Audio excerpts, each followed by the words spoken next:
দেখো তো, সমুদ্রের মাঝখানে এমন এক অদ্ভুত শহর যেখানে প্রায় 9 লক্ষেরও বেশি মহল ছিল। আর প্রত্যেকটা মহলই ছিল রূপো চাঁদির মতো নামি দামি রত্ন দিয়ে বানানো।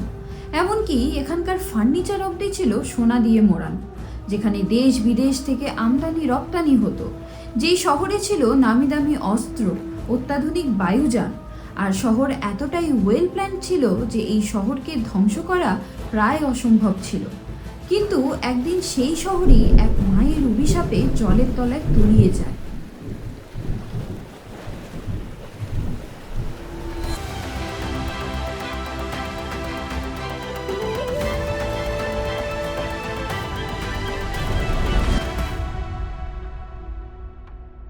নমস্কার, আমি রীতা। Welcome to Rita's Kathaghar. এখানে আমরা এই ধরনের পৌরাণিক কাহিনী খুব সহজ ও সরল ভাষায় তুলে ধরি। অনেক বছর আগে মথুরাতে এক অত্যাচারী রাজা ছিল কংস। তিনি মথুরাবাসীদের ওপর খুব অত্যাচার করতেন।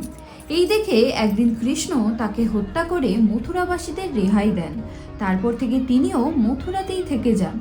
কিন্তু কংসর মৃত্যুর প্রতিশোধ নিতে তারই শ্বশুর জলাসন্ধ মথুরাতে প্রায় 17 বার আক্রমণ করেন। প্রত্যেকবারের যুদ্ধে কৃষ্ণ জিতে গেলেও বারবার আক্রমণের কারণে কৃষ্ণ বিরক্ত হয়ে মথুরা ছেড়ে চলে যাওয়ার সিদ্ধান্ত নেন এবং নতুন শহর বানানোর কথা চিন্তা করেন। তখন তিনি সমুদ্রের তীরে গিয়ে সমুদ্রদেব বরুণের কাছে প্রার্থনা করেন, হে বরুণদেব, আমার প্রজাদের সুখের ও বাসস্থানের জন্য তোমার কোল থেকে এক টুকরো জমি দাও, যেখানে আমি একটা শহর বানাতে পারবো। তখন বরুণদেব হেসে তাকে সমুদ্রের মাঝে প্রায় 12 যোজন মানে 153.6 কিলোমিটার জমি দেন। আর সেই জমির ওপরেই বিশ্বের সেরা আর্কিটেক্ট মানে ভগবান বিশ্বকর্মা দ্বারকা নগরী বানায়। এই পুরো শহরটা এক বিশাল প্রাচীর দিয়ে ঘেরা ছিল। এই শহরের ডিজাইন এতটাই ইউনিক ছিল যে এখনকার যে কোনো শহরকে হার মানাবে। বড় বড় মহলগুলো ছিল সোনা দিয়ে বানানো, হিরে রূপো চাঁদির মতো দামি দামি রত্ন দিয়ে নিখুঁত কারুকার্য করা। শুধু তাই নয়, এখানে ছিল পুকুর, বাগান, উন্নত মানের ড্রেনেজ সিস্টেম, এমনকি এত শক্তিশালী আর অত্যাধুনিক হাতিয়ার অস্ত্র ছিল যে এই শহরকে ধ্বংস করা প্রায় অসম্ভব। আর এই শহরে আসার জন্য একমাত্র রাস্তা ছিল জলপথ, মানে জাহাজে করে আসতে হতো। এই শহরের চারিদিকে ছিল বড় বড় দরজা, তাই এই শহরের নাম হয়েছিল দ্বারকা। শুধু এখানেই শেষ নয়, এবার শুরু হবে এক নতুন অধ্যায়, যেখানে স্বয়ং বিশ্বকর্মার বানানো এই শহর, যেই শহরকে ধ্বংস করা প্রায় অসম্ভব ছিল, কি এমন হলো যে এক রাতেই তার বিনাশ হয়ে গেল। হ্যাঁ, দ্বারকাতে আসার কিছু বছরের মধ্যেই কৌরব ও পাণ্ডবদের মধ্যে শুরু হয় মহাভারতের যুদ্ধ। 18 দিন ধরে চলা এই যুদ্ধে কৌরব বংশ ধ্বংস হয়ে যায় আর জয়ী হয় পাণ্ডবরা। তখন কৌরবদের মা গান্ধারী তার ছেলেদের মৃতদেহ দেখে দুঃখে পাথর হয়ে যায়। তিনি ভগবান শ্রীকৃষ্ণকে এই যুদ্ধের জন্য দায়ী করেন এবং ক্রোধের বশে কৃষ্ণকে এক অভিশাপ দেন। যেমন যুদ্ধের কারণে এই কৌরব বংশ ধ্বংস হয়ে গেছে, ঠিক তেমনই 36 বছর পর তোমার বংশ ধ্বংস হয়ে যাবে। কৃষ্ণ হাসি মুখে এই অভিশাপ স্বীকার করেছিলেন। তবে আরও একটি অভিশাপ আছে যার কারণে দ্বারকা ধ্বংস হয়েছিল। এটা অনেক বছর আগের ঘটনা। তখন দ্বারকাতে পিণ্ডরা বলে একটি জায়গা ছিল, যেখানে অনেক মুনি ঋষিরা আসতেন। সেখানেই একদিন কৃষ্ণের ছেলে ও তার বন্ধুরা খেলছিল। খেলতে খেলতেই তারা দেখতে পেল কয়েকজন মুনি সেদিকেই আসছে। এই মুনিরা কিন্তু কোনো সাধারণ ঋষি ছিল না, তারা ছিল বিশ্বমিত্র, নারদ মুনি ও দুর্বাসার মতো সিদ্ধ পুরুষ। তাদের দেখে কৃষ্ণর ছেলে সাম্ব ও তার বন্ধুরা ঋষিদের সাথে মজা করতে চাইল। তাই জন্য সাম্বকে এক গর্ভবতী নারী সাজিয়ে তার বন্ধুরা ঋষিদের কাছে নিয়ে যায় আর জিজ্ঞেস করে, এই মহিলা গর্ভবতী, এর পেট থেকে কন্যা জন্ম হবে না পুত্র জন্ম হবে? আর এখানেই ছিল সব থেকে বড় ভুল। তখন ঋষিরা তার আচরণ দেখে ক্ষিপ্ত হন এবং এক অভিশাপ দেন, এর পেট থেকে এক লোহার টুকরো জন্ম নেবে, আর এই লোহার টুকরো দিয়েই যাদব বংশ ধ্বংস হবে। আর হলোও তাই।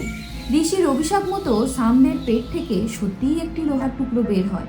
এরপর শ্রীকৃষ্ণের দাদু উগ্রসেন এই ঘটনা জানতে পেরে একটু ভয় পেয়ে যান এবং অনেক চিন্তা ভাবনার পর তিনি কিছু কারিগরদের ডেকে সেই লোহার টুকরোটি ধ্বংস করতে বলেন।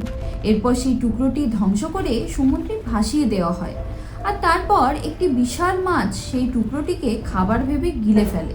পরে যখন সেই মাছটি জেলেদের জালে ধরা পড়ে আর তারপর সেই মাছটিকে যখন কাটা হয়, তখন মাছটির পেট থেকে সেই লোহার টুকরো উদ্ধার হয়। তারপর একদিন সেই লোহার টুকরোর ওপর নজর পড়ে এক ব্যাধের। সেই টুকরোটি তিনি নিয়ে নেন। তারপর সেই লোহার টুকরো দিয়ে সে নিজেই এক ধারালো তীর বানানো শুরু করে তার শিকারের জন্য। আর ওদিকে দ্বারকার অবস্থা ধীরে ধীরে খারাপ হতে শুরু করেছে। যদুবংশীয়দের মধ্যে অহংকার বাড়তে থাকে, সবসময় ভোগ বিলাস ও মদের নেশায় ডুবে থাকে। এভাবে চলতে চলতেই একসময় তাদের নিজেদের মধ্যে লড়াই শুরু হয়ে যায়। আর সেই লড়াই বাড়তে বাড়তে তা যুদ্ধতে পরিণত হয়। যেই অস্ত্র দিয়ে তারা যুদ্ধ জিতেছিল সেই অস্ত্র দিয়েই তারা নিজেদের হত্যা করতে থাকে। আর এভাবেই পুরো যাদব বংশ ধীরে ধীরে ধ্বংস হতে থাকে। এই বিনাশ নিজের চোখের সামনে দেখে শ্রীকৃষ্ণ আর শান্ত থাকতে না পেরে মনের দুঃখে পাশেরই একটি বনের দিকে চলে যান। তারপর তিনি হাঁটতে হাঁটতে ক্লান্ত হয়ে একটি গাছের নিচে বিশ্রাম করেন। আর ঠিক তখনই সেই ব্যাধটি সেখানে আসে, যে সেই লোহার টুকরো দিয়ে তীর বানিয়েছিল। সেই শিকারী শিকার খুঁজতে খুঁজতে দূর থেকে শ্রীকৃষ্ণের পাকে দেখতে পেয়ে হরিণের কান ভেবে নেয় এবং তা লক্ষ্য করে তীর ছোড়ে। আর সেই তীর এসে শ্রীকৃষ্ণের পায়ে লেগে যায়। তীর লাগতেই শ্রীকৃষ্ণ মর্তলোক ত্যাগ করে স্বর্গলোকে চলে যান। আর সাথে সাথে কৃষ্ণের বানানো সেই দ্বারকা নগরী সমুদ্রের নিচে হারিয়ে যায়। এইভাবেই যে নগর স্বয়ং ভগবান তৈরি করেছিলেন, সেই ঐতিহ্যবাহী নগরীর অধ্যায় শেষ হয়ে যায়। তবে এই দ্বারকাকে অনেকে মিথ বা কল্পনা হিসেবে মনে করলেও 1980-র দশকে ভারতের ন্যাশনাল ইনস্টিটিউট অফ ওশনোগ্রাফির প্রত্নতাত্ত্বিক ডক্টর এস.আর. রাওয়ের নজর পড়ে এই হারিয়ে যাওয়া দ্বারকার ওপর এবং তারই নেতৃত্বে অনুসন্ধান শুরু হয়। তারপর গুজরাটের দ্বারকা মন্দিরের ঠিক সামনে সমুদ্রের নিচে প্রায় 20 থেকে 40 মিটার গভীরে পাথরের তৈরি বিশাল দেওয়াল, দুর্গ, থাম এবং নোঙর পাওয়া যায়। এই ধ্বংসাবশেষগুলো দেখে বোঝা যায় যে এটি একসময় একটি সমৃদ্ধ বন্দর বা শহর ছিল। কার্বন ডেটিং এবং পাথরের গঠন বিশ্লেষণ করে বিজ্ঞানীরা ধারণা করেন এটা কোনো মিথ নয়, এখানে সত্যিই কয়েক হাজার বছর আগে এমনই একটি অত্যাধুনিক শহর ছিল যা কোনোভাবে অত্যাধিক জলস্তর বাড়ায় জলের নিচে ডুবে যায়। আজকাল অনেকেই এমন পৌরাণিক কাহিনী যেমন রামায়ণ, মহাভারত ও শ্রীকৃষ্ণের লীলা এগুলোকে কাল্পনিক মনে করে। আরও কিছু উদাহরণ আছে যা প্রমাণ করে দেয় যে আমাদের মানব সভ্যতা মহেঞ্জোদারোরও অনেক পুরনো। তাই জন্যই নিজের ধর্ম ও ধর্মের ইতিহাসকে সম্মান করো, যা আমাদেরকে গর্বিত হিন্দু বানিয়েছে। গল্পটি ভালো লাগলে অবশ্যই নিজের পরিবার ও বন্ধুদের সাথে শেয়ার করো, তারাও নিজেদের সনাতন ধর্মকে জানুক। রাধে রাধে।